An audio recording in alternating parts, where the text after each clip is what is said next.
¿Estás en tu casita? Sí, Qué estaba maravilla. con la Chloe recién. Wow. Después de que terminemos, me la muestras. Después te la muestro. Estás preciosa, parece que los partos te hacen todavía más linda. Gracias. Buenas tardes. Hola. Mira, ahí está José de Nordenflicht. ¿Cómo está, don José? A verlo a José. Tanto tiempo, José. ¿Cómo estáis, Cecilia? Pésimo, pésimo. Aquí estamos todos. Exacto, ¿qué más? No, pero una alegría estar aquí compartiendo con el libro de la Carolina. No, por supuesto, no estoy feliz. Soy pésimo, pero feliz.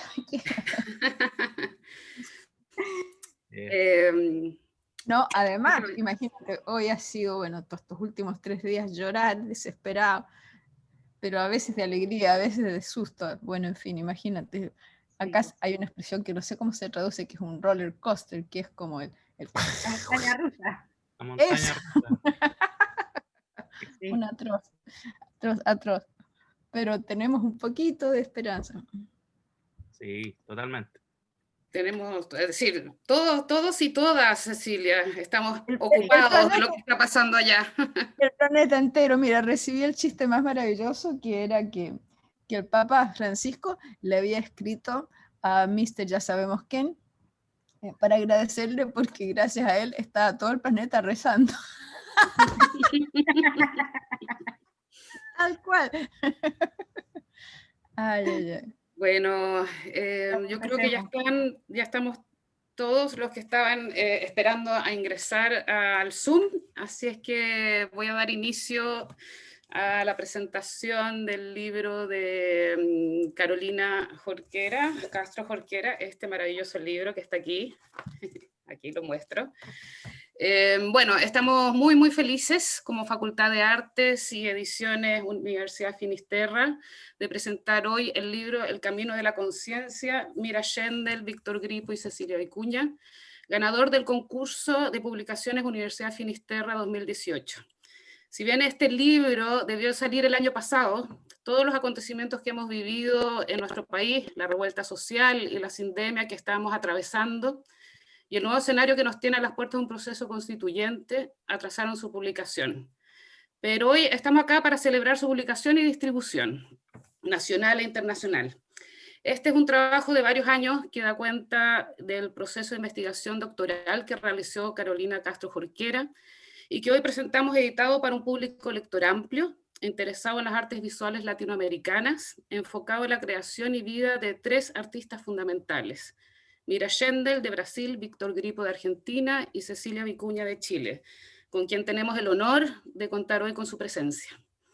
Nos hubiera encantado, sí, estar presencialmente, pero bueno, ya sabemos que no lo podemos hacer, quizá en una próxima oportunidad cercana. Este libro nos propone otras entradas a la comprensión y concepción del arte desde una nueva y necesaria historiografía que permite adentrarlos en la escena del arte en Latinoamérica, desde la conciencia y los procesos de creación vinculados a las transformaciones constantes que acontecen en nuestras sociedades.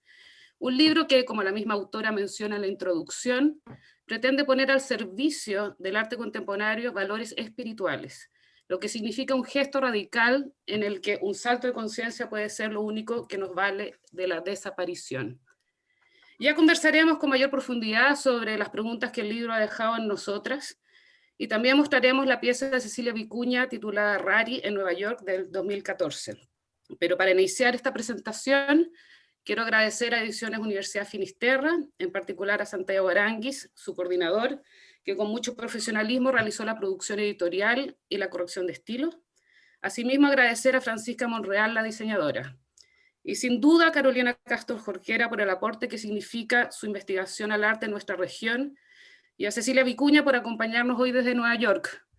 Estamos en todo caso todos muy impacientes que salgan los resultados finales de aquella elección en los Estados Unidos.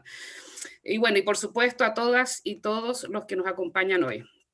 Carolina Castro Jorquera nació en 1982, es curadora e investigadora, doctora en Historia del Arte de la Universidad Autónoma de Madrid, ha cursado el máster en arte en España y participado en el 4º curso internacional de curadores de la Bienal de Gwangju, Corea del Sur. Sus escritos han sido publicados en revistas como Artishock, Latin Spaces, The Miami Rail, Terremoto y en la plataforma online de la colección Patricia Phelps de Cisneros. Su investigación doctoral está publicada bajo el título El Camino de la Conciencia, Mira Schendel, Víctor Gripo y Cecilia Vicuña en ediciones UFT 2020. Actualmente es profesora del Magíster en Investigación y Creación de la Imagen de la misma institución. Y también nos acompaña hoy Cecilia Vicuña, nacida en 1948, poeta, artista y cineasta chilena de larga trayectoria internacional, creadora de Lo Precario, una poética espacial de actos y performances realizados en la naturaleza, calles y museos, como una forma de oír un antiguo silencio esperando ser oído. Desde los 60, su obra ha elaborado el pensamiento poético y espacial amerindio para enfrentar el desastre ecológico de nuestro tiempo. Fundó la tribu No en Chile en 1967 y cofundó Artists for Democracy en Londres en 1974. En 2011 fundó oici.org, dedicado a la valoración del pensamiento indígena. Autora de 27 libros de arte y poesía. Sus títulos más recientes son Minga del Cielo Oscuro, 2020, Sudor de Futuro, del mismo año, New Selected Poems of Cecilia Vicuña, del 2018. Su obra visual se expuso en Documenta 14, Castle, y en Antenas 2017, y forma parte de las colecciones permanentes del MoMA de Nueva York, el Guggenheim Museum de la misma ciudad y el Tate de Londres. Le voy a dar la palabra a Carolina primero para que nos hable un poco del libro y haga sus agradecimientos, para luego iniciar una conversación donde todas y todos los que estamos hoy aquí reunidos pueden preguntar. Eso sí que les pido, para ordenar la conversación, si es que alguien quiere también dar algunas palabras, puedan anunciar sus intervenciones en el chat. Así es que muchas gracias a todas, a todos, y dejamos a Carolina. Gracias, Andrea. Gracias, Andrea, por todo el apoyo y la confianza en mi trabajo por todos estos años. Y gracias a la editorial de la universidad, me sumo a todos los agradecimientos, no vamos a repetir a todo el equipo que ha estado como detrás de esto, muchas gracias. Y me voy a detener muy brevemente a hablar sobre la estructura del libro, el que cuenta con 6 capítulos. Los primeros 3 están dedicados más que nada a mis intentos por mostrar cómo existe un problema historiográfico en el que deja en evidencia la marginación de ciertos aspectos espirituales en la historia del arte del siglo XX. El viaje comienza en Europa con las vanguardias, pasa por Estados Unidos y llega a América Latina en esta revisión. Y los últimos 3 capítulos están dedicados a los 3 artistas, a Mira Schendel, a Víctor Gripo y a Cecilia, quienes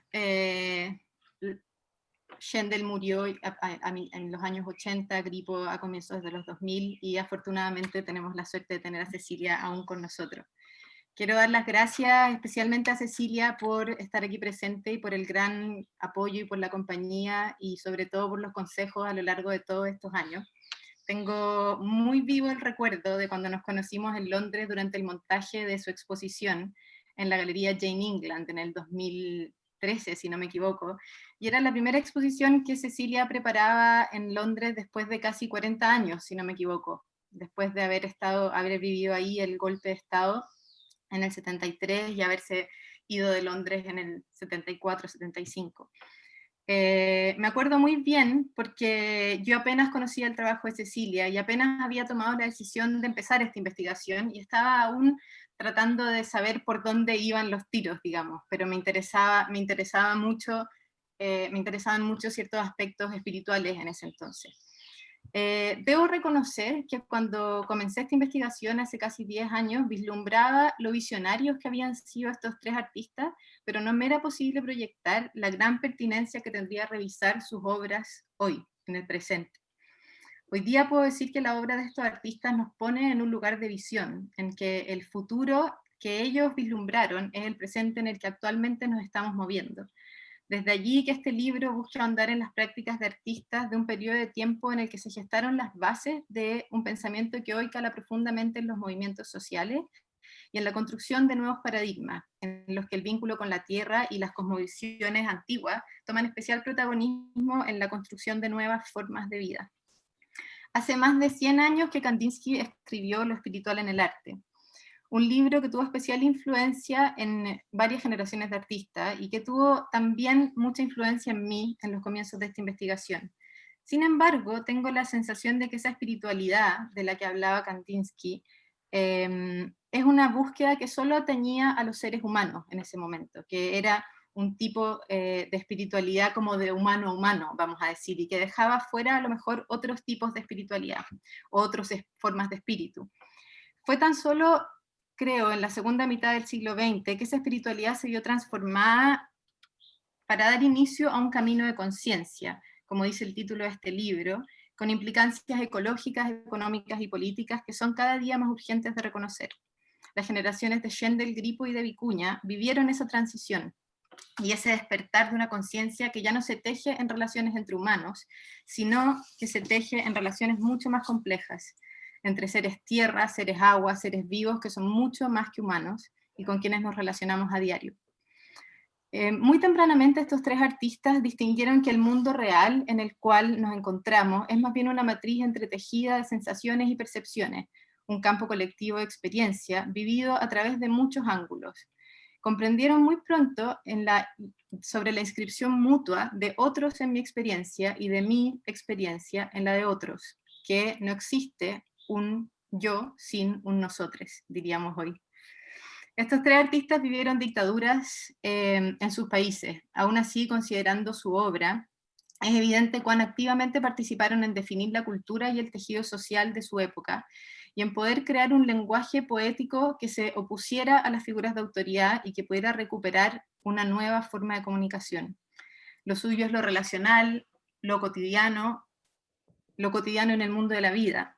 Ellos pusieron las bases de una política transformativa, donde pequeños cambios pueden tener consecuencias de gran alcance. Este sentido de conciencia y de transformación está muy presente en sus obras. Algo que entendí cuando descubrí que los tres eran grandes lectores de un libro llamado I Ching. El I Ching, o libro de las mutaciones, o libro de los cambios. Un libro que permite una visión donde el pasado, el presente y el futuro funcionan o existen de forma simultánea. El I Ching es un oráculo que nos enseña, como dice David Hinton, uno de los grandes traductores del I Ching, al inglés, solo teniendo contacto regular con el suelo tangible y el cielo, podremos aprender cómo orientarnos y navegar en las múltiples dimensiones que hoy nos reclaman. En los comienzos de mi investigación me propuse encontrar artistas latinoamericanos fuera de las etiquetas de lo conceptual y fuera de las etiquetas de lo político, del arte político, que era la forma en la que el arte de la región se había hecho mayormente conocido. Era reacia a creer que en esas etiquetas fuera posible encontrar artistas que estuvieran en una búsqueda espiritual, siguiendo un camino de conciencia. Sin embargo, rápidamente me di cuenta que el arte de la región, esta forma política, esta forma conceptual, había funcionado como un vehículo hacia dos direcciones. Primeramente, encontré estrategias para denunciar sin ser descubierto por los organismos de censura, y segundo, como una forma de acceder al lenguaje internacional y ser incorporado al discurso hegemónico del arte contemporáneo.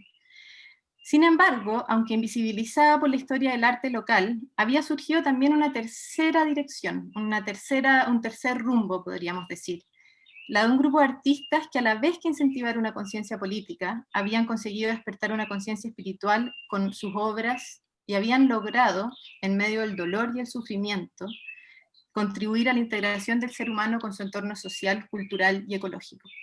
La decisión de trabajar con Schendel, Grippo y Vicuña surgió porque los tres mostraban un profundo compromiso sociopolítico en su obra, y su conciencia no buscaba una división entre el bien y el mal, entre la derecha y la izquierda, sino que promovía una aprensión a una conciencia en la cual la fuerza y la unión y la energía de lo común resultaban de la comunión con la vida, no solo en el sentido de la vida humana, sino de la vida en un sentido muchísimo más amplio.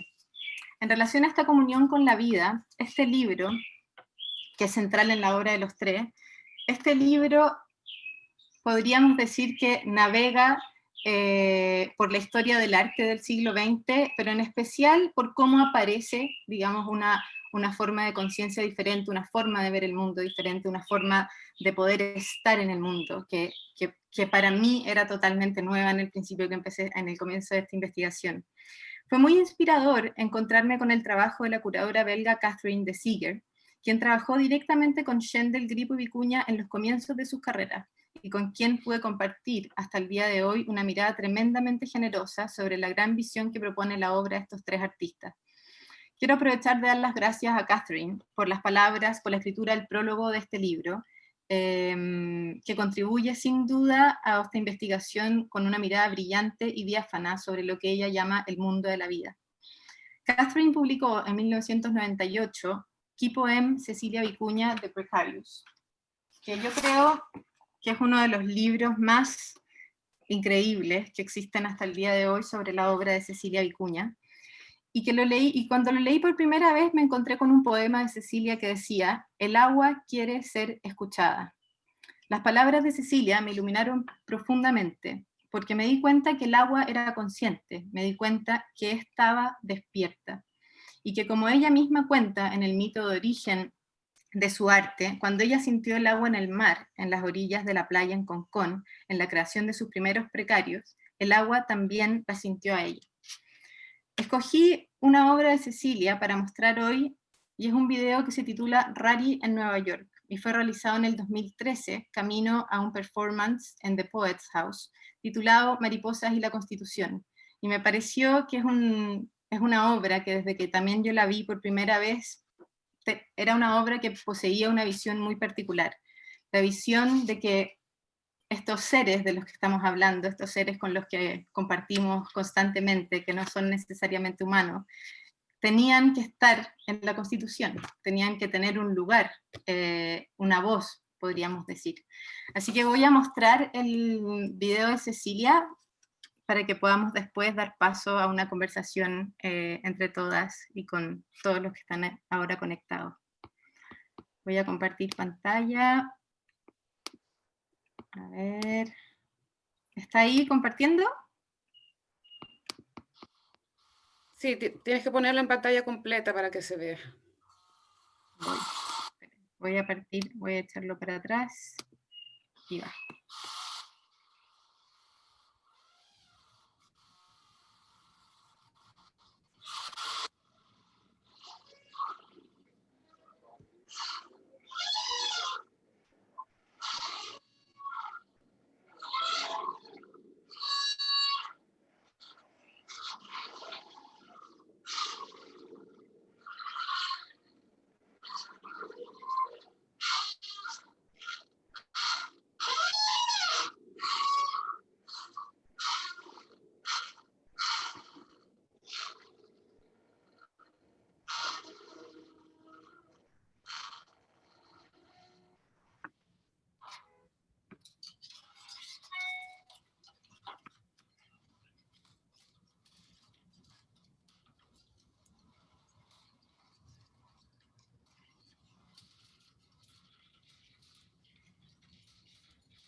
Antiguamente,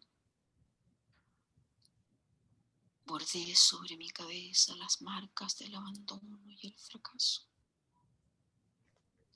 Nadie tenía la fortuna de saber a qué galaxia saludo con mi sonrisa. Opté por los senderitos salvajes. El objeto de la poesía siempre fue crear rondas colectivas y espirituales, donde las cábalas, Juno y Aristóteles bailan entre arbustos nuevos. Desde el primer momento conté con mi estupidez y mi falta general de talento. Naufragué entre sustantivos y verbos. Me sentía y me siento un predicador del asco. A nadie ilumino más que a mí.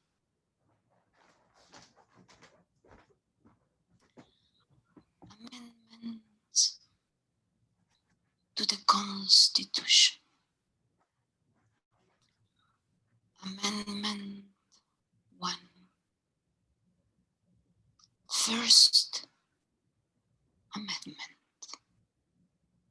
Amén, amén del demente, amén del demente. Óyeme, escucha mi corazón demente, amén, demente.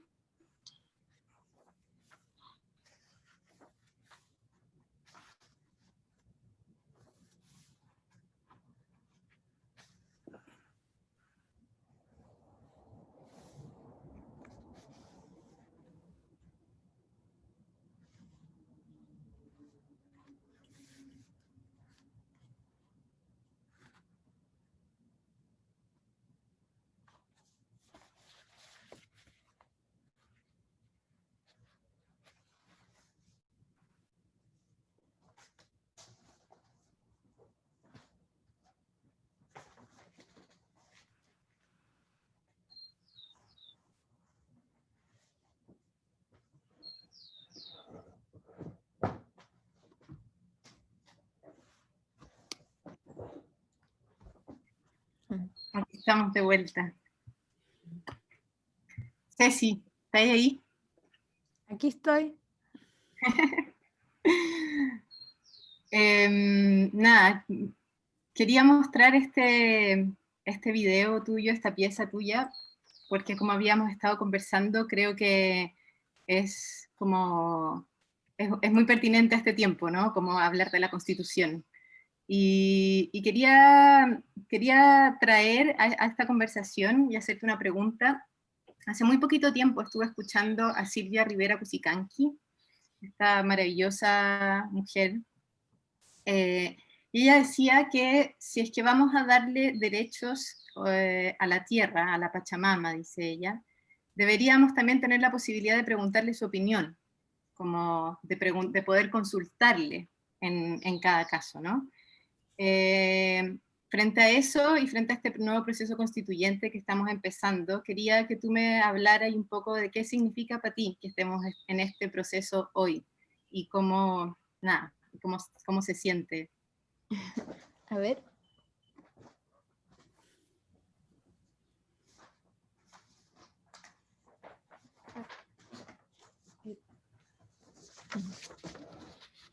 No sé si se alcanza a ver. Sí. Una O. Dice Constitución.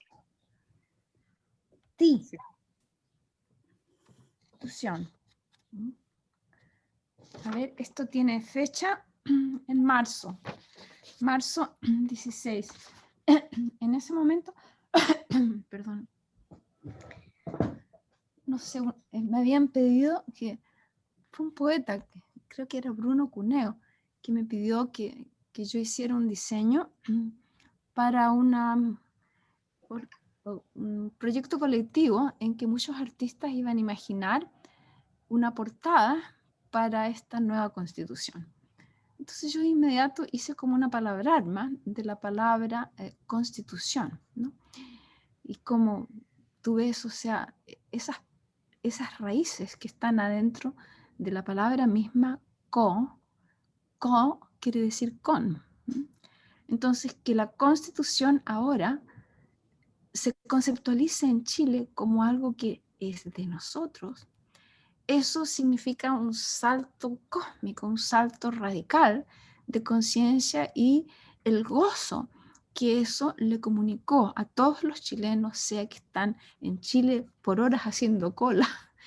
Cuando tú piensas en tanta gente que murió, que sufrió para que este proceso, piensas en los 500 chicos y chicas mutilados de los ojos.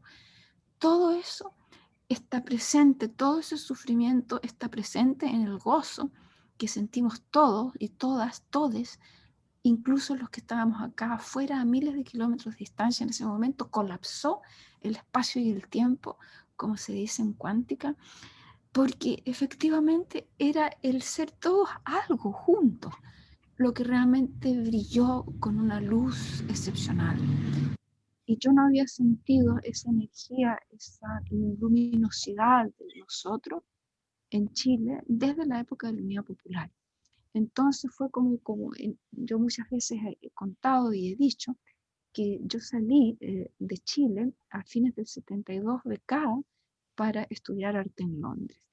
Y a poco haber llegado en Londres me di cuenta que Londres y el resto de Europa, la percepción era de que Chile era como una especie como de esperanza para el planeta completo, por el hecho de que se estaba haciendo una revolución social, una revolución democrática, sin persecución, sin acallar a la oposición, ¿te fijas? Con plenas libertades. Eso no se había hecho y no se vuelve a hacer, ¿ya? Esas son frases que es importante que nosotros tengamos presentes. Y ahora Chile ha vuelto a hacer lo mismo con esta propuesta aprobada por un 78 y algo por ciento. Eso es algo absolutamente inédito, algo absolutamente del orden de lo sublime, porque abre una posibilidad humana que, como tú dices, no es solamente humana, porque esa idea, la palabra humano, por ejemplo, quiere decir de la tierra, viene de una raíz que es guman. Entonces yo hace muchos años, no sé cuántas décadas, una palabrarma también para eso, para la palabra humano, que es algo así, no lo recuerdo exacto, pero es algo así como la humedad de la tierra es su humildad, ¿ya? Entonces esa humildad, esa humedad del humano como humildad es lo que está faltando. Por eso hay sequía en medio planeta, por eso Chile se está secando, y porque se ha secado ese amor y esa capacidad de sentir a todo lo que vive en todas las dimensiones como parte del ser, de lo que somos nosotros, como un nosotros así amplio, no exclusivo. Entonces, esta Constitución de Chile, donde además, por ejemplo, se puede considerar la pregunta de qué siente o qué piensa el agua, qué siente, qué piensan los ríos, los mares, los vientos, las criaturas, los cóndores, los insectos, los bichitos, los coleópteros. Todo lo que se está extinguiendo es como que nos está haciendo señas. Te toca, te toca, te toca. O sea, ya es nuestro turno de acabarnos si seguimos con este plan. Entonces, este despertar social de Chile es un acto de belleza indescriptible. Sin duda, es un momento tremendamente especial y por eso yo empezaba como, para mí es como súper emocionante ver a la luz este libro hoy, porque creo que para mí no hubiese cobrado como el mismo sentido poder tenerlo hoy publicado que haberlo publicado, no sé, hace algunos años atrás, ¿no? Como que de pronto cobró sentido y cobra sentido la voz, no solo tuya, que tienes la posibilidad como de poder hablarnos hoy como de tu obra y de este momento, sino la voz también de Víctor y la voz también de Mira, que son parte de este libro y que también tenían una preocupación tremendamente grande por como el futuro del planeta, en especial Víctor en relación al futuro de la vida. Hay una pieza de Víctor que está en el libro que a mí me gusta mucho, que son probablemente tú conociste a Víctor, esto también es algo muy bonito, porque cuando yo empecé esta investigación me acerqué a ti y estuvimos conversando de Gripo, y estuvimos conversando en especial como también de algunas de sus obras. Y esta obra que él crea, que son un montón de porotos puestos en unos contenedores de plomo, y que con la fuerza del crecimiento, de la germinación de los porotos, rompen estos contenedores, ¿no? Para mí esa obra tiene una fuerza tremenda, no solamente porque es una imagen como pura de una cierta como abstracción y geometría, ¿no? Como de estos contenedores, sino como que es la fuerza de la vida rompiendo esos contenedores, ¿no? Como rompiendo con esa fuerza, abriéndose paso, ¿no? Y Víctor cuenta que esa pieza surge en gran parte de cuando él supo de que no sé, millones o muchas ballenas habían muerto y habían varado muertas en las orillas de unas costas en Australia, creo. Entonces, como esta fuerza como esta fuerza de la muerte en ese momento, esa como la fuerza del desastre, ¿no? Estaba ya siendo como manifestada hace muchos años atrás, ¿no? Lo que pasa es que posiblemente no todos la estaban viendo, no se estaba haciendo visible. Y en ese sentido también, y quiero como hablar contigo y preguntarte sobre algo que aparece también en el final del libro, que tiene que ver con la muerte, que tiene que ver también, trayéndolo al presente, con estos meses que hemos pasado como de encierro, de relación con la muerte de manera brutal también, y que yo sé que la muerte en tu obra tiene una presencia también muy importante. Sí. ¿Quieres que hable? ¿Puedo hablarte de Gripo? Sí, claro. De la muerte. Sí, recuerdo que cuando nos conocimos con Gripo, porque todos sus amigos, nunca escuché que alguien le dijera a Víctor, Es verdad. todos le decían Gripo, entonces, muy divertido. Y entonces él era un tipo que tenía un sentido del humor increíble, y nos cagábamos de la risa juntos, ¿no? Y entonces descubrimos, por ejemplo, algo que yo nunca lo habría imaginado, que es que él tenía, igual que yo, una pasión tremenda por la cultura precolombina, la cultura andina en particular. Entonces, eso aparece en su relación con los porotos y en su relación con las papas, porque los porotos y las papas son creaciones culturales de los pueblos andinos, ¿te fijas? Entonces, esa creación, y él me contó en una larga conversación que grabamos, ¿eh? Y existe esa grabación, nunca se ha publicado, porque no tiene ni pies ni cabeza la grabación, porque lo que nos pasó era que teníamos unas conversaciones tan buenas que decidimos, ¿por qué no las grabamos? ¿Ya? Ahí está, exacto. Cuenta lo que dice ahí, lo que dice la foto al pie. Se llama Vida, Muerte y Resurrección, esta pieza. Por eso me acordé y por eso quería que habláramos como de la relación con la muerte. Bien, entonces yo también tengo una obra que se llama Vida, Muerte y Resurrección, pero para terminar esa historia de la conversa, entonces decidimos hacer esta conversa y nos juntamos y hablamos durante, yo me imagino que serían como un par de horas y la grabamos, y después que tú escuchas esa grabación, porque existe, son tantas las risas y las frases sin terminar que no es publicable, porque pero las historias que él contaba eran maravillosas de cómo él se había criado, criando él a su vez otras criaturas, como por ejemplo porotos y papas. Entonces él era como si fuera una especie de campesino semiurbano, te fijas, en su casa y con su familia.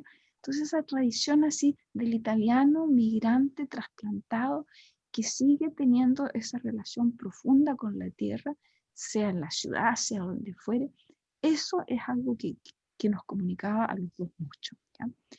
Entonces, con respecto de la muerte y la resurrección, yo he escrito y he dicho tantas cosas sobre eso porque yo era muy niña cuando comprendí que la muerte vida y la vida muerte que eran en realidad una sola cosa. Y yo pienso que eso tiene que ver con el hecho de que yo nací y crecí en el campo.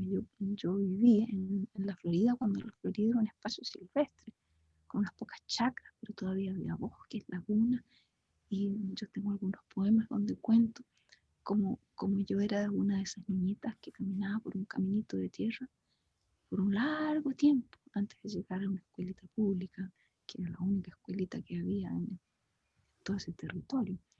Entonces, esa relación del cuerpo con el universo vivo, animal, del polvo, de la tierra, del viento, de los pájaros, los insectos y todo eso, yo lo viví y él también lo vivió. Y es imposible vivir eso sin que esté constantemente presente la muerte. Pero la muerte en el mundo animal, en el mundo de los insectos, en el mundo de las plantas, es parte de la transfiguración, es parte de la transformación. Entonces yo, y esto lo he contado también tantas veces que me da pena repetirlo, pero es muy hermoso. Yo, por ejemplo, en los recreos en el liceo, yo me encerraba en el baño y había un gigantesco espejo y yo me miraba ahí. Entonces mi compañerito decía, ¿pero qué miras? Porque obviamente no era para arreglarme ni peinarme, cosa que no era lo que menos se me ocurría, ¿no? Sino que era para ver la muerte que había dentro de mí. ¿Ves?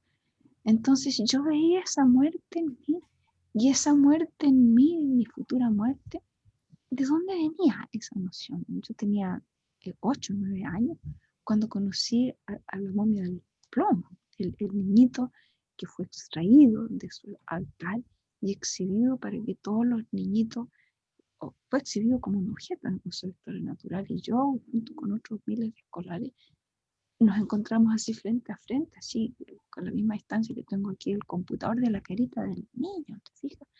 Entonces era ver al niño y sentir, bueno, esa soy yo en breves minutos más, ¿te fijas? Entonces esa noción de que la muerte está encima, de que la muerte está siempre ahí, para mí fue completamente liberadora. Y es muy diferente esa muerte de la muerte, por ejemplo, que impuso la dictadura, la muerte como violencia, la muerte como extinción que está imponiendo la cultura capitalista en todo el planeta. ¿Te fijas? Entonces, hay muchas clases de muerte. Y si no fuera por esa multitud de clases de muerte, nosotros no podríamos ni siquiera estar pensando en este momento que es posible reorientar la cultura humana hacia una cultura no destructiva, y que es lo que estamos soñando en Chile colectivamente, y lo que espero que empecemos a soñar acá en Estados Unidos en breves minutos más. Qué importante lo que dices. Bueno, en realidad toda tu obra hay una consecuencia de vida ahí, ¿no? En eso de preguntarle la posibilidad de tener conciencia, ¿no? De preguntarle al río, a la cordillera, a las flores, a las semillas. Y estamos tan lejos, ¿no? Recién nos estamos preguntando a nosotros, y esperemos entrar en ese camino de conciencia, sin duda tan relevante, y de transformación, que es largo, ¿no? Es muy largo. Porque finalmente, y eso le quería preguntar ahora a la Carolina con respecto a eso, pero a su investigación, porque una de las transformaciones en el mundo de la historiografía y la teoría del arte, bueno, vimos lo que pasó esta semana también con unos dichos muy desafortunados de la ministra de Cultura, que pareciera ser que la cultura o las culturas no son relevantes, ¿no? Y cuando ya las culturas no son relevantes para los gobernantes, es mucho más complejo llegar a un camino de conciencia, ¿no? Por suerte existe un colectivo movilizado. Pero algo importante del libro de Carolina, que me lo leí 2 veces, no vamos a decir por qué, es justamente la forma de investigación y su foco de interés. Y una de las cosas que me sorprende y me sorprendió gratamente del libro, y creo que por eso es tan importante que todas y todos los que están acá lo lean, y muchos más y muchas más, es cómo desaprendemos las categorías establecidas y lineales, ¿no? De una historiografía que se basa en categorías, en conceptos, y que no se sale finalmente de un foco rígido y hermético que es impenetrable, ¿no? Y si algo es importante de lo que nosotros podemos hacer desde la cultura, desde las artes, desde la creación, es justamente permear, ¿no?, el diálogo con respecto a otras posibilidades que siempre han sido invisibilizadas. En este caso, la investigación sobre ese camino de conciencia, ¿no?, o de la conciencia, esa relación de la espiritualidad con respecto a la creación y todo lo que eso conlleva. Porque los primeros 3 capítulos de los 6 están muy enfocados en desbaratar o de alguna manera hacer una tensión con respecto a eso para desaprender esa linealidad hegemónica, ¿no?, ese poder jerárquico, y entrar a una posibilidad de otras lecturas. Y me gustaría que ahondaras en eso, Carolina, un poco. Sí, Porque es algo... tiene mucho que ver con lo que acaba de decir Cecilia, pero en otro no, en el estado de tu investigación más hacia la historia. Sí, de hecho, como estaba pensando en que en los comienzos de esta investigación no tenía que ver con la espiritualidad, ni menos con la conciencia. Tenía más que ver, podríamos decir, como con una cierta poética dentro del arte, porque básicamente quien era mi tutor en ese momento, podríamos decir que le daba totalmente alergia escuchar la palabra espiritualidad. Y me di cuenta muy rápido en mis intentos por ver hacia dónde iba a ir mi investigación doctoral, que hablar de espiritualidad en el mundo del arte era terrible, era tremendamente como nada, era como uno decía la palabra y todos salían corriendo. Y empecé a darme cuenta de que eso pasaba no solamente con la palabra espiritualidad, pasaba también cuando una mujer quería levantar la mano en la academia, digamos, ¿no? Como pasaba en muchos otros aspectos. Entonces, que esta invisibilización de una sensibilidad, de una preocupación espiritual, iba de la mano con la invisibilización de muchas otras cosas. Entonces, que esta era una lucha que valía mucho la pena dar. Y el camino fue súper largo en un comienzo, como decía, me pasé como desde Kandinsky y toda la escena como de la vanguardia, me fui a Estados Unidos, estuve revisando como la escena norteamericana,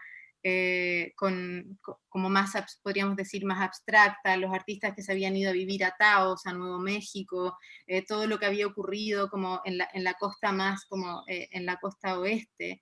Y me pareció que se daba la misma norma de invisibilidad, de dejar fuera, digamos, todos esos aspectos espirituales que yo llamaba hasta ese entonces.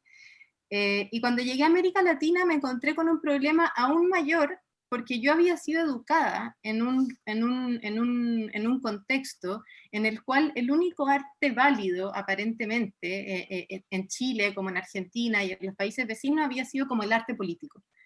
Y yo me sentía como reacia a creer que solo había habido arte político durante los últimos años en Chile y en el continente, ¿no? Y me empecé a dar cuenta que no era tan así, podríamos decir, sino que también todo tenía que ver con los machos alfa, digamos, como de la escritura del arte, que habían dicho que lo que existía era solamente esto y no esto otro, ¿no? Y cuando digo macho no solamente me refiero a hombres, porque en muchos casos ese machismo está ejercido por las mujeres. Entonces empecé a ver eso y empecé a darme cuenta de que había una otra forma de mirar, una otra forma de introducirme como en la obra de algunos artistas, y que para eso era súper necesario tomar, podríamos decir, esa obra y ver como desde otros ojos, buscar también como en otros referentes, podríamos decir. Y cuando apareció la obra de Víctor Gripo, de Mira Schendel y de Cecilia, para mí fue como una iluminación, en el sentido de decir que ellos habían sido artistas, eran artistas tremendamente políticos, pero de una política que no era la política que a mí me habían enseñado, podríamos decir, ¿no? No era esta política como divisoria, esta política que buscaba como separar las aguas. Era una política que era inclusiva, era una política que quería incorporarnos a todos, a todas, todo en un mismo lugar, ¿no? Por un mismo futuro, por un mismo bienestar, podríamos decir. Entonces, es por eso que los primeros 3 capítulos del libro hacen un hincapié bien grande en decir, esto estaba dejado de lado, pero existe, ¿no? Y también, como aprovechando esto, es la razón también por la que busqué, como voy a decir, como fuentes menos ortodoxas, y hay una parte del libro dedicada al I Ching y una parte del libro dedicada a la alquimia, porque me di cuenta que había algo en el interés de estos artistas que tenía que ver con los saberes desplazados también, con una forma de saber, con una forma de ver, con conocimientos que habían sido también desplazados otra vez como por la hegemonía del pensamiento, ¿no? Entonces, que estos saberes desplazados, arraigados tanto como en el mundo indígena, en el mundo andino, como en el mundo oriental, como por ejemplo el I Ching, había sido también dejado de lado por otras formas de conocimiento. Entonces,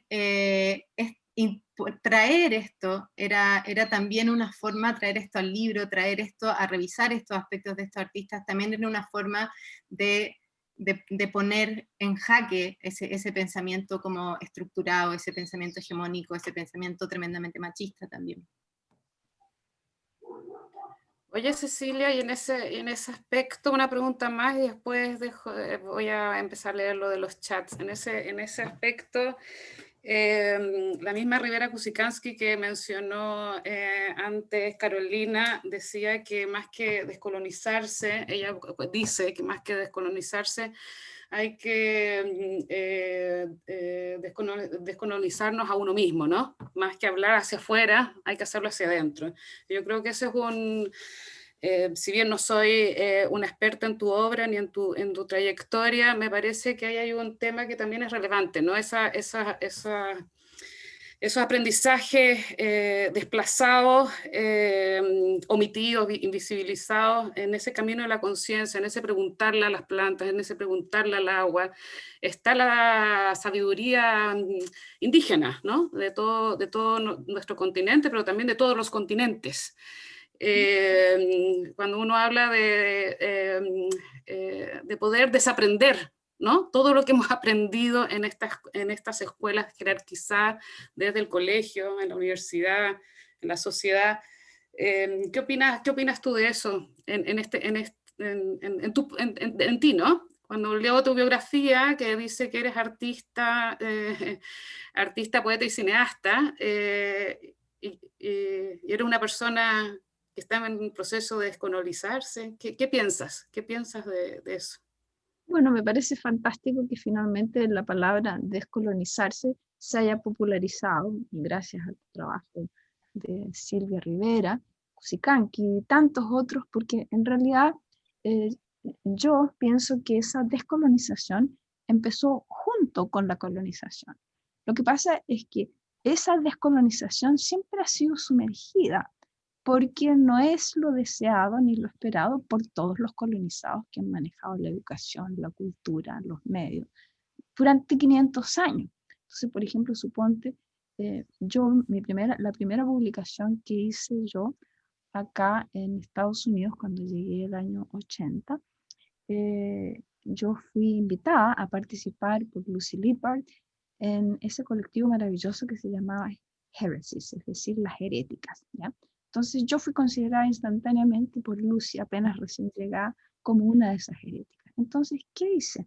En la primera publicación que hice acá, que fue un textito cortito que salió en una revista. Entonces, yo conté la historia de cómo yo era una niña, como contaba hace un momento, del campo, y cuando yo tenía 9 años me extrajeron de la Florida y me ubicaron en el barrio del Canal San Carlos, ¿ya? Entonces un barrio ya pije y todo, y entonces rápidamente yo pasé a ser la indiecita negra, la niñita indeseable, indeseada, que por lo demás ya eso lo había experimentado desde niña. Entonces yo organicé mi primera rebelión, y mi primera rebelión es la que publiqué ahí en Heresis, en la que estoy yo a los 9 años ya con plumas en la cabeza. Entonces, ¿qué pasaba? Que yo iba a ver las películas los días domingos, las matinés infantil, digamos, la matiné infantil Cowboys e Indian. Entonces, yo obviamente era india. Entonces, yo había tomado el camino de descolonización ya a los 9 años. Entonces, esa idea de que esto de ahora es falsa. Es una buena cosa que esté sucediendo, me alegro muchísimo. Y como tú dices, hace falta una tonelada, pero también hace falta reconocer que eso comienza hace 500 años. Yo publiqué un libro absolutamente fantástico que estuve 12 años componiéndolo, que se llama The Oxford Book of Latin American Poetry, y que es un libro multilingüe en que yo recojo la poesía desde el comienzo de la colonia, los poemas indígenas, donde los poetas, en ese tiempo todavía anónimos, recogidos por los mismos frailes, esos poetas ya están haciendo la profecía de lo que esa llegada de la invasión ontológica, de la invasión de otra idea de la realidad y de la vida, de lo que eso significaba y la muerte y la violencia que eso traía. Entonces tú colocas esos poemas recogidos oralmente, digamos, poquitos años después de la llegada de los españoles, y lo colocas al lado de un poema de ahora, y esa fuerza, esa claridad visionaria ya está ahí. Durante 500 años está ahí, tal como dice la Caro, sumergida. Piensa tú en mi propia historia. Es decir, esa fue la razón por la que yo fui excluida. No era solamente por ser mujer, ni por ser oscurita y ser mestiza, sino que era básicamente porque yo afilié mi ser a esa otra manera de ser. ¿Por qué? ¿De quién lo aprendí? ¿Lo aprendí de los pájaros? ¿Del barro? ¿De quién lo aprendí? No fue de mi familia, indudablemente, totalmente localizada. Me miraban y mis propios papás me decían: usted, mijita, ¿por qué se cree india? Y yo con mis plumas, ¿te fijas? Entonces, es decir, hay, como en nosotros, hay un cuerpo de conocimiento que existe en todos nosotros. Entonces, algunos niños, como yo, escapamos del control, de ese control mental que establece la educación, porque no se sabe qué razón, porque fuimos silvestres o porque fuimos demasiado fuleros o demasiado cómicos, anda a saber tú. Pero la cuestión es que estoy dichosa de ver que ahora se hable de estas cosas. Estamos todos dichosos de que salga esa cosa. Dice José de Nordenflicht aquí en el chat: el camino de la decolonización historiográfica, cuando la sensibilidad se encuentra con la honestidad intelectual. No sé, José, si quieres que lea eso nomás o quieres comentar algo más. Cecilia dice, hay muchas... sigue, José, perdón, acaba de poner otra cosa. Cecilia dice, hay muchas clases de muerte. Pregunta a propósito de la intervención iconoclasta en el arte preexistente de plazas y calles. ¿Cómo muere el arte sin destruirse y sin violencia? Te lo pregunta José. Ahora, si quieres hacerle la pregunta un poco más amplia para que te conteste. No, aquí está mejor. Yo creo que está muy buena la pregunta de José. Y entonces, yo tengo una larga conversación con Lucy Lippard. Hace poco estuvimos juntas. Ella vino especialmente a México cuando yo tuve la experiencia, realmente una de las experiencias más emocionantes de mi vida, cuando mi obra fue acogida por el MAC de México, ¿ya? Entonces vino Lucy. Entonces no recuerdo si fue ahí mismo o en otra vez. Yo le pregunté: Lucy, tú una vez dijiste que el arte estaba muerto y que lo había matado el mercado del arte. Me parece, José, que tú y yo hemos conversado de eso, ¿no? Y Lucy me dijo: yo jamás he dicho eso. Pero y entonces Pero entonces quedó la intriga de dónde venía eso, porque alguien se lo había atribuido a ella. Yo como no soy escolar no puedo decir a dónde, pero en alguna parte. Bueno, muy bien. Entonces, ¿cómo? La pregunta de José es demasiado aguda. ¿Cómo matar al arte sin que se muera? Básicamente es eso. ¿Lo quieres repetir de vuelta? ¿Cómo lo fraseó él? ¿Cómo muere el arte sin violencia? Ah, muy bien. Porque yo entiendo la figura que tú planteas de que hay muchas muertes, ¿no? Ujú. Posibles. Pero el problema hoy día es la violencia. Entonces, Claro. ahí hay una paradoja, ¿no? Un poco, ¿no? ¿Cómo lo resuelves tú? Y espérate, y te voy a dar poner un ejemplo.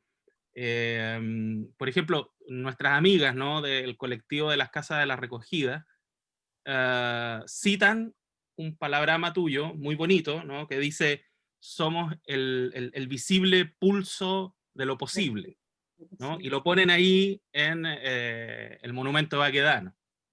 Eso es parte de la muerte, es parte de la resurrección, es parte de qué vida, ¿no? O sea, cómo dialoga ahí el arte que ya está, el arte antiguo, voy a usar la palabra, ¿no?, convencional, el patrimonio, con el arte contemporáneo, o sea, la libertad del artista de intervenir ese arte.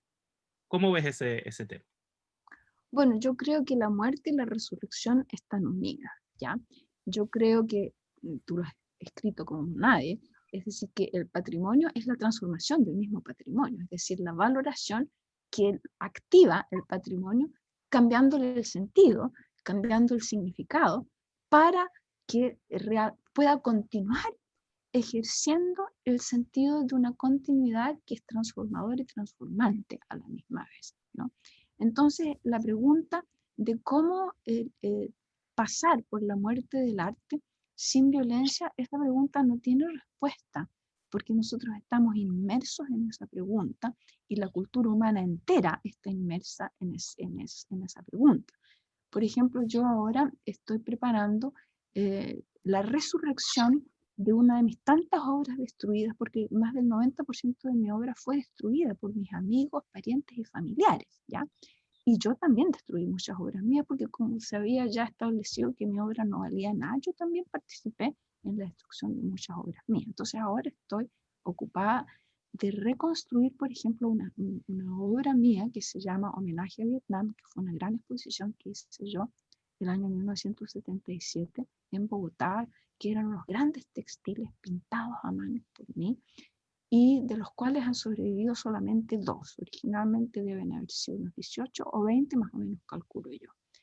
Y entonces, ¿qué te encuentras ahí? Que hay una celebración de la violencia revolucionaria, de las chicas guerrilleras vietnamitas, porque yo había conocido guerrilleras vietnamitas en Santiago, chicas de 15 años, que tenían como su honor haber bajado 5 aviones norteamericanos, por ejemplo.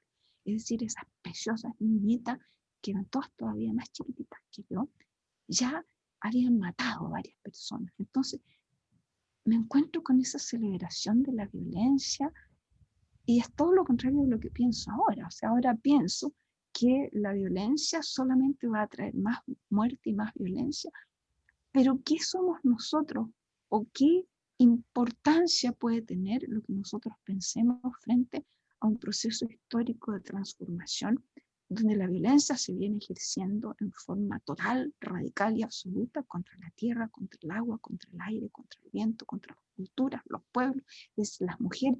¿Contra quién no se ha ejercido esa violencia? Entonces, esta revolución que nosotros planteamos ahora, que debería, ojalá, fuera pacífica, que sea una revolución de la conciencia, una revolución de la calidad del intercambio, de la justicia, de cada intercambio. Es decir, esas son las propuestas que hago yo ahora de mujer ya que está cerca de la muerte. Pero, sinceramente, cuando tú ves, por ejemplo, cómo se han realizado las grandes transformaciones sociales en el planeta, parece ser que solamente las transformaciones sociales pacíficas son las que duran. Que las transformaciones violentas Como por ejemplo, fíjate, Vietnam, se liberó Vietnam y ahora Vietnam es otra nación colonizada y transformada y humillada por el neoliberalismo como cualquier otra, como si no hubieran muerto millones de personas luchando por defender ese territorio, esas selvas, esos bosques. Entonces, no puedo contestar tu pregunta, José, porque la pregunta es demasiado profunda, pero yo creo que es una pregunta de una validez absoluta. Gracias. Bueno, como hay muchas muertes, como decía Cecilia antes, hay muchas violencias también, ¿no? Y a veces uno se enfoca en una y no en mirar desde dónde provienen las otras. Y quizá eso en este momento que estamos pasando en nuestro país y en el mundo sea importante, ¿no? Hacerse siempre esa pregunta. Me gustaría leer algo que comenta la María Luisa Murillo, que dice: en cuanto a la muerte, es interesante considerar que es una construcción cultural.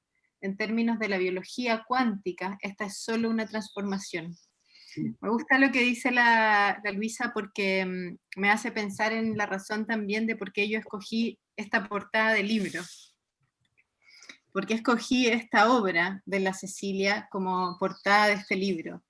Esta imagen corresponde a un performance de Cecilia, que es una exposición también que se llama Cloudnet, y que también está dentro de, como, voy a decir, como dentro de obras que cautivaron mucho como mi atención de la obra de Cecilia durante mi tiempo de investigación, porque es una obra, y corrígeme tú, Cecilia, que está dedicada...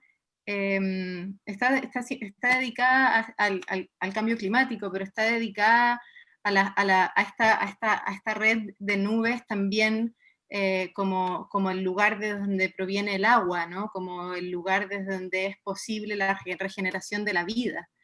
Y en Cloudnet,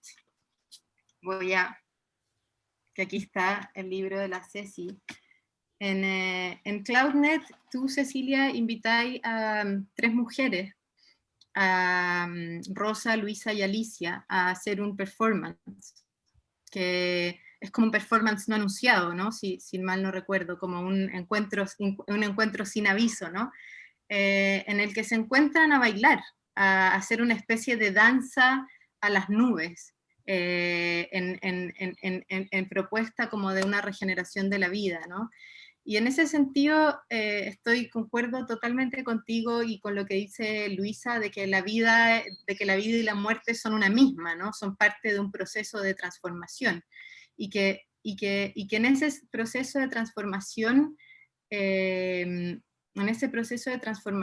evidentemente, como hay procesos, podríamos decir, que no son tan amables, a lo mejor, socialmente hablando. Procesos que, como decías tú, son violentos, procesos que son complejos, pero que conducen siempre a un proceso de transformación.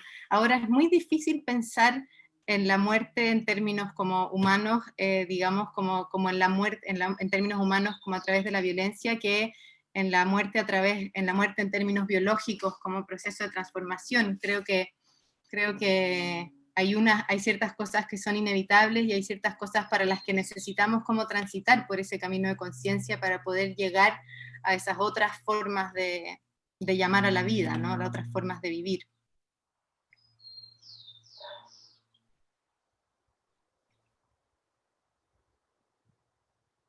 Yo creo, Ceci, y me quedé en blanco porque me quedé pensando, creo, Ceci, que Cloudnet también es una de tus obras como, no sé, a mí me parece que es una de tus obras como, sí, como, no sé qué palabra usar, pero como si fuera una bisagra también dentro de un portal, voy a decir, quizás esa es la palabra más adecuada, un portal también en tu obra.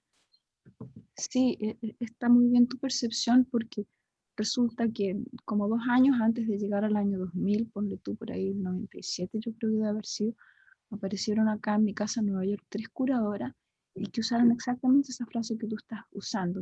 Me dijeron, mira que en ese momento yo no era una persona ni muy valorada, al contrario, era una absoluta desconocida. Y ellas, sin embargo, ya se habían fijado en mi trabajo y eran las 3 curadoras de espacios alternativos en 3 ciudades distintas de Estados Unidos y que se habían reunido y me dijeron lo siguiente: pensamos en qué artista podía ser la bisagra entre los 2 siglos, entre el siglo XX y el siglo XXI, y hemos acordado que la única artista cuya obra es la bisagra entre los 2 siglos es la tuya. Y queremos que tú pienses en una obra que vaya, que sea site específico, sea específica de estos 3 sitios que eran sitios industriales transformados en espacios de arte, en estas 3 ciudades que eran Houston, Nueva York y Buffalo, que sea siempre la misma obra, pero que se adapte por completo a cada lugar. Entonces yo dije, está bueno el desafío, muy bien. Y entonces me puse a meditar, se fueron ellas, y me puse a meditar, y eso está contado en muchos lugares. Entonces de pronto veo la imagen de un tejido de nubes, ¿sí?, protegiendo la Tierra del calentamiento global. ¿Por qué? Porque en esos días yo justo había visitado una gran exposición en el Museo de Historia Natural que se llamaba La Sexta Extinción, y hablaba del hecho de que los seres humanos estábamos causando la mayor extinción de especies en la historia de este planeta, y que si seguíamos por ese camino obviamente nos íbamos a extinguir nosotros a toda velocidad. Entonces estoy meditando y veo ese tejido de nubes. Y en ese momento yo no sabía que esta idea de tejer nubes es una idea que se encuentra en culturas milenarias, por ejemplo, de Sudáfrica, en las que existe The Cloud Animal, o sea, el animal de nubes. Existe, por supuesto, en el nombre de la Camanchaca, ¿te fijas? Y entonces vi esa imagen y me convierto en una nube viva, bajo en la calle, esto es al pie de mi ventana, en la calle en Nueva York, y me convierto yo misma en nube, ¿ya? Y cuando estoy haciendo esas cosas, encuentro este libro maravilloso de, que se llama Savitri, de Sri Aurobindo, el gran sabio poeta, filósofo de la India. Y él habla de The Cloud Net, que algún día nosotros vamos a tejer la nube que va a traer el gozo y la liberación del sufrimiento. Entonces, dígame tú, esta fue una colaboración absolutamente como telepática entre estas 3 chicas curadoras que se juntaron, que por supuesto nunca habían leído a Sri Aurobindo, entre el soñar de Cecilia, también telepáticamente conectado con la cultura de otras dimensiones del tiempo, de la historia y de los distintos continentes, porque esa ha sido siempre mi pasión, o sea, estar, digamos, y muchas veces me las encuentro, estas confirmaciones de las metáforas, mucho después de que yo he hecho la obra hace 15 años, 20 años. En este caso, apenas tuve el pensamiento, ese mismo día, el pensamiento causó, digamos, porque no sabemos cómo puta llamar este lenguaje. Y yo, de los 500.000 libros que tengo en mi casa, estiré la mano y agarré ese libro. Mira, un libro gordo y legible, es así de gordo. Y sin embargo, dentro de ese gigantesco y legible libro, ojeo, ¡pam!, mis ojos se depositan en esa parte del poema. Te lo digo y me emociono porque ¿qué está en juego en esa forma de pensamiento que teje, que nos teje? Entonces, no es que él o la poeta o la artista teja. ¿Qué teje? ¿Ves? Nosotros somos partícipes de esa infinidad, en inglés, en cuántica se dice entanglement, entrelazamiento. Y ese entrelazamiento es lo que vive y vivirá siempre. Entonces, mi mamá llamando desde Chile. Parece que escucho nuestro... Nos escuchó. Bueno, en todo caso, para ir como cerrando la presentación de este libro, es fantástico ir cerrándola así, ¿no? Con esa imagen, con esa cuestión simbólica también del tejer, que tiene que ver con lo colectivo, ¿no? Y no solamente con lo colectivo de lo comunitario, de las redes, sino también con la memoria, ¿no? Con la memoria del tejer y la memoria de la oralidad, que se traspasa como una publicación que pretende, que también lo digo como para terminar de hablar del libro, que tiene un lenguaje tan amable, que por eso cuando lo presenté decía que es para un amplio público, y eso también se agradece enormemente, porque de eso se trata, ¿no? De eso se trata, entretejer ideas y conocimientos entre todos y todas. Quería saber si Cecilia o Carolina querían terminar diciendo algo, o alguien en el chat. En el chat Nadia No, no hay dice, nadie alguien más. dice, qué bueno que se edite este libro para conocer las obras de los artistas, me fascinó conocer a Cecilia de la mano de Carolina. Y bueno, y les tengo que decir, porque los libros, maravillosamente este libro es publicado ahí en papel, uno lo puede leer, son 600 páginas, entonces uno necesita tenerlo para que no quedarse ciega leyéndolo en el internet. El libro está disponible desde ya en Buscalibre, con un descuento ahí, se puede mandar desde Buscalibre, Argentina, México, Brasil, Estados Unidos, España y otros países, pero también lo distribuye acá en Chile, Metales Pesados, quien trabaja, bueno, lo tiene en su librería, pero también trabaja para enviar libros al extranjero. Así es que cualquier persona que lo quiera tener, es muy fácil acceder al libro a través de Buscalibre o Metales Pesados y su distribución en las librerías nacionales. Hay otro chat, me parece súper interesante que Cecilia hable de esa forma mágica de creación, dice Lucha Murillo, de urdir las ideas para transformarlas en una creación artística. Proceso que han sido y siguen siendo tan maltratados por los mismos artistas y los académicos. Gracias a todos y felicitaciones, Carolina. Pues gracias. Carolina cree... Sí, yo quiero dar las gracias, quiero dar las gracias, Cecilia, siempre por esa tremenda empatía y generosidad, por esa forma tan hermosa también, como dice la lucha y mágica, como de hacer arte y de hablar también, ¿no? Y nada, es para mí como un honor poder estar publicando mi propio libro, digamos, me siento tremendamente orgullosa. Y nada, sí, qué sé yo, espero que este libro y ese trabajo contribuya no solo como a que muchas personas conozcan el trabajo de estos artistas que aún no lo conocen, sino también a sensibilizarnos mucho sobre los procesos que estamos viviendo, sobre las formas en las que tenemos que en muchos casos pues pensar fuera de norma, ¿no? Como atrevernos a pensar fuera de la norma, atrevernos a decir lo que nadie quiere escuchar y construir en ese sentido, tejer en esa dirección. Gracias a ti, Carolina, que nos tejes a nosotros también. Gracias. Bueno, muchas gracias, Cecilia, a ti, siempre un bálsamo maravilloso de pensar que, dice la Carolina, es una práctica cotidiana en tu trabajo y en Carolina también en su trabajo. Desde otros lugares yo creo que se parecen mucho. Gracias, Andrea. Y hay que decir que este libro, como se atrasó, estuvo gestándose igual que la hija que acaba de nacer la hija que acaba de nacer Chloe, ¿sí? Que nació en una hija y nació un hijo libro.